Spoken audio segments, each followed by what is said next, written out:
제가 공부법을 제대로 고민하고 실천하기 시작한 것은 고등학생 시절부터였습니다. 그 이전에도 몇 번 공부법에 대해 알아본 적은 있지만 정말 제대로 치열하게 고민한 것은 수능 준비할 때가 처음이었던 것 같습니다. 그런데 그때 만들어둔 공부법 중에 몇몇은 세무사 시험에도 적용할 수 있더라고요. 대학에서 수업을 들을 능력을 평가하는 시험이 수능인 만큼 어찌 보면 당연한 것일지도 모르겠습니다. 이번 영상에서는 수능 공부법 중에 소설 공부 방법을 세무사 시험에 적용하도록 하겠습니다. 쉽게 실천할 수 있는 방법이지만 효과는 좋으니까 꼭 활용하시기 바랍니다. 먼저 제가 수능 소설을 공부할 때 실천했던 방법은 예상 기출 작품을 모두 외우는 것이 아니었습니다. 그것보다는 소설을 분석하고 정리하는 방법을 연습했고 새로운 작품을 보더라도 분석을 할 수 있게 공부했습니다. 이 아이디어는 사실 세법학 사례 분석 문제에도 적용할 수 있습니다. 수험생 중에 종종 수많은 판례를 외워서 그것과 유사한 사례가 시험 문제로 나오기를 바라는 분들이 있습니다. 그런데 저는 그것보다는 새로운 사례가 주어졌을 때 그것을 저 혼자의 힘으로 분석할 수 있게 하는 법을 연습했습니다. 예를 들어서 소설이나 판례를 강사가 분석해주면 그것을 아무 생각 없이 그냥 외우지 않습니다.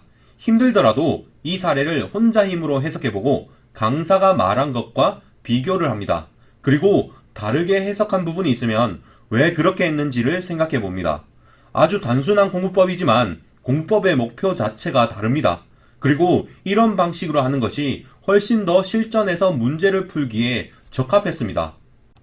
또한 제가 소설과 세법학 사례형 문제에서 주로 사용했던 정리 방법이 있습니다.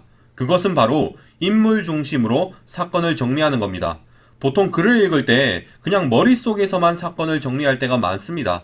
하지만 그런 식으로 하면 실수를 하기 쉽고 그 실수 때문에 큰 감점을 당하는 경우가 많습니다.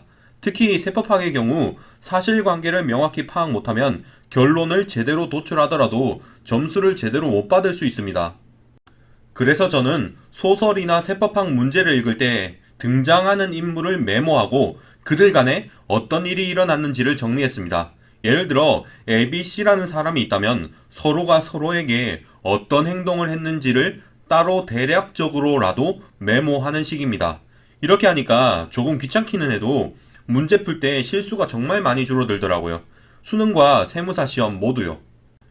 세법학과 소설에서는 사실관계를 있는 그대로 읽는 것이 정말 중요합니다. 내 마음대로 머릿속에서 섞어버렸다가는 실수가 나올 수밖에 없습니다. 특히 세법학 사례 문제 같은 경우는 사태가 더 심각합니다. 사실관계를 보고 관련 법령을 떠올린 다음 법령이 적용되기 애매한 부분이 있으면 그게 바로 쟁점이 됩니다. 이게 무슨 뜻이냐면 사실관계에서 잘못 이해를 해버리면 논점 이탈을 할 가능성이 높다는 거죠. 실제로 제가 대학에서 세법학 수업을 들었을 때 교수님이 거듭해서 강조했던 것이 정확한 사실관계 파악이었습니다. 수능이나 세무사 시험에서 제대로 성적을 받고 싶다면 새로운 문제에 대응할 수 있게 평소에 공부하고 실수를 줄일 수 있어야 합니다. 여기 영상에서 소개한 공부법은 사실 그리 대단치 않은 부분이지만 정말 많은 수험생이 간과하는 부분이기도 합니다. 그러니까 별것 없는 것 같아도 한번 꼭 영상에 소개된 방법을 실천해 보시기 바랍니다. 이상으로 영상을 마치겠습니다. 이 영상은 세무사 메이커 Q&A를 바탕으로 만들어졌습니다. 예비 합격자 여러분 시청해 주셔서 감사합니다.